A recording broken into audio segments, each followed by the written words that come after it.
avant de quitter la religion, j'avais toujours cette peur de l'enfer qui parasitait mon esprit. Ça, c'est un truc qui, jusqu'à l'apostasie, cette peur de l'enfer parasitait mon esprit. Parce que ça te parasite, c'est cette peur de l'enfer. C'est-à-dire que moi, j'ai jamais pratiqué la chrétienté de ma propre volonté. Donc, du coup, dès que j'ai pu ne plus la pratiquer, je l'ai plus pratiquée. Mais j'avais ce parasitage dans mon esprit. C'est qui me paralysait. Parce que, en fait, cette peur de l'enfer, elle te paralyse. Euh, Quand tu penses, tu te dis, ouais, c'est chaud, quoi, je vais brûler. Pendant l'éternité, je vais souffrir, tout ça et tout. Et en fait, avec du recul, elle ne parasitait pas simplement. euh, de par peur, mais par. C'est-à-dire qu'elle même mon esprit critique, même si j'entendais tous les éléments qui étaient pertinents, comme tu le disais, comme j'ai évoqué, c'est pas forcément des arguments qui allaient. En tout cas, c'est des éléments qui m'ont fait réfléchir.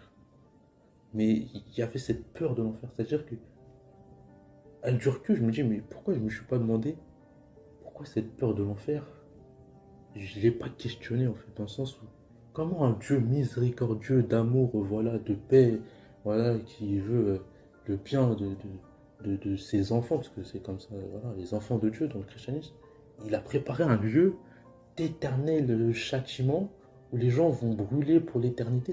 En vrai, avec du recul, ça n'a aucun sens. Mais quand tu es dans la croyance, tu ne réfléchis pas. Ça veut dire que la peur a paralysé, en tout cas pour moi, hein, ça a paralysé mon esprit critique. C'est-à-dire ce genre de questionnement, je ne me suis jamais posé. Alors que c'est une question qui est pertinente. Et en fait, la peur, elle est tellement puissante qu'elle t'empêche de réfléchir. Vraiment. Et elle t'empêche de réfléchir sur des questions logiques pour le coup.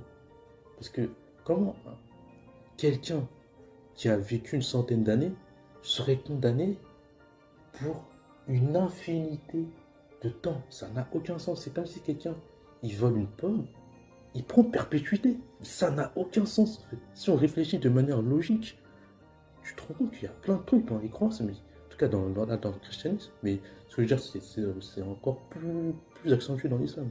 Et c'est illogisme en fait. En fait, quand tu réfléchis avec logique, tu te rends compte que, en fait, si on croit en ces trucs, c'est juste parce que on nous a matraqué au cerveau, on nous a répété, répété, répété, répété, répété.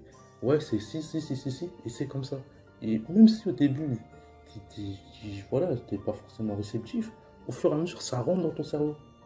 Et là, je me rends compte que, bah, d'une certaine. Oui, ça peut être de l'endoctrinement. Je l'étais. Mais